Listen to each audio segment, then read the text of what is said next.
ایک دفعہ کا ذکر ہے کہ ایک دور دراز وادی میں ایک شہر آباد تھا جسے لوگ بھیڑیوں کا شہر کہتے تھے۔ اس شہر کے رہنے والے سب انسان تھے مگر ان کی عادتیں، سوچ اور حرکات بالکل بھیڑیوں جیسی تھیں۔ ہر شخص صرف اپنا فائدہ چاہتا تھا، ایک دوسرے کو نقصان پہنچانا وہاں عام بات تھی۔ اس شہر کے لوگ جھوٹ بولتے، دھوکا دیتے اور کمزوروں کو چیر پھاڑ کر رکھ دیتے جیسے وہ درندے ہوں۔ کوئی کسی پر رحم نہیں کرتا تھا۔ بچے بچپن سے ہی خود غرضی سیکھتے اور بڑے طاقتور ہونے کی خواہش میں ظلم پر اتر آتے۔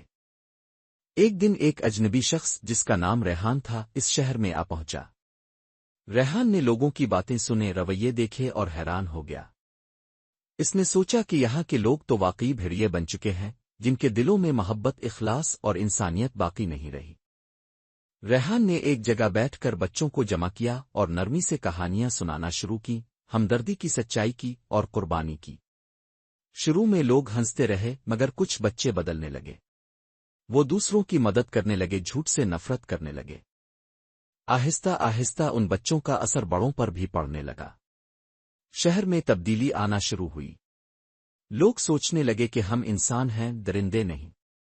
کئی برسوں بعد وہی شہر جو بھیڑیوں کا شہر کہلاتا تھا، انسانیت کا گہوارہ بن گیا۔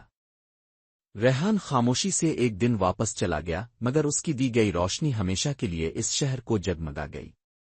سبق: جب انسان اپنی فطرت سے ہٹ کر خود غرضی، ظلم اور نفرت میں ڈوب جائے تو وہ بھیڑیے سے کم نہیں رہتا۔ لیکن اگر ایک شخص بھی سچ، محبت اور اصلاح کی نیت سے کھڑا ہو جائے تو پورے شہر کو بدل سکتا ہے۔